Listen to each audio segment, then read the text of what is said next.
entire meal tonight in the pressure cooker. And right now what I have in here is my corned beef. I'm going to be making corned beef, cabbage, and potatoes. First, I'm going to start off with my corned beef. It has been cleaned off. This is the packet that comes in the corned beef. And I'm just going to sprinkle this inside. Get all of that flavor in there. So you see all of that flavor in there. And then now what we need to do is we need to cover this corned beef. I have 3 cups of water right here, but I'm going to start off with 2 just to see if it covers it.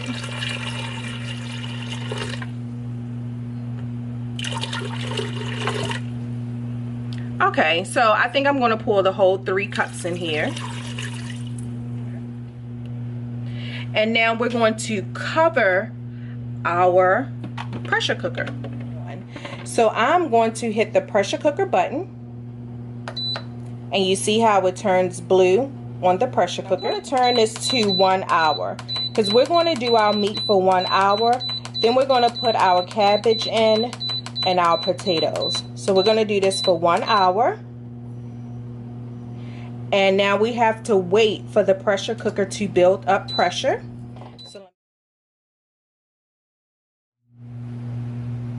Now the pressure has been released from our pressure cooker, so now I can go ahead and open it. And now you can see the corned beef. And it's been in there for about an hour. And I don't need to add any more water to this because cabbage is filled with water. Now my cabbage has been rinsed off. And we're just going to go ahead and put the cabbage in. And here is some more cabbage. And you can cook as much cabbage as you like. It's completely up to you. What I might do is, because it's getting a little full. I said foil. What I'm going to do is I think I'm going to cook this for a little bit until the cabbage cooks down, because of course it's going to cook down. It's just like greens, spinach, anything else.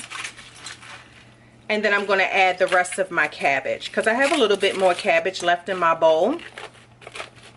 So I think I'm going to turn the pressure cooker back on about 10 minutes just to cook down this cabbage that I have in here. So then I can put the rest of my cabbage in the pressure cooker. I'm going to turn it on to pressure cooker. Like I said, I'm going to do 10 minutes. So then I can add the rest of my cabbage. Now it's been about 10 minutes, so the pressure cooker has stopped. And see how much the cabbage has gone down? And don't forget, we still have the corned beef that's under here. I wish you guys could smell this. It smells so daggone good. Oh my goodness, I can't wait to eat dinner tonight. So now I'm going to put the rest of my cabbage in here. All this cabbage right on top. Nothing major. I saw that little piece fly back there. That's okay.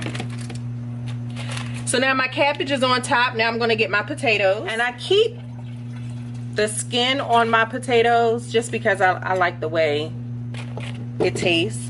Oh look, another potato got away. I'm just dumping my potatoes in here. I don't need any more water because I just added more cabbage, and believe you me, it's going to let off some water. And the seasoning I'm going to add is this little packet right here. So I'm just going to sprinkle this on top of the potatoes. I love the way this seasoning pack tastes. And I think what I'm going to do is I'm going to put my pressure cooker back on, and I'm going to put this on now for 30 minutes. And after 30 minutes, I'm going to taste it and see if I need to season it myself. Everything is done now. As you can see, some steam is coming up.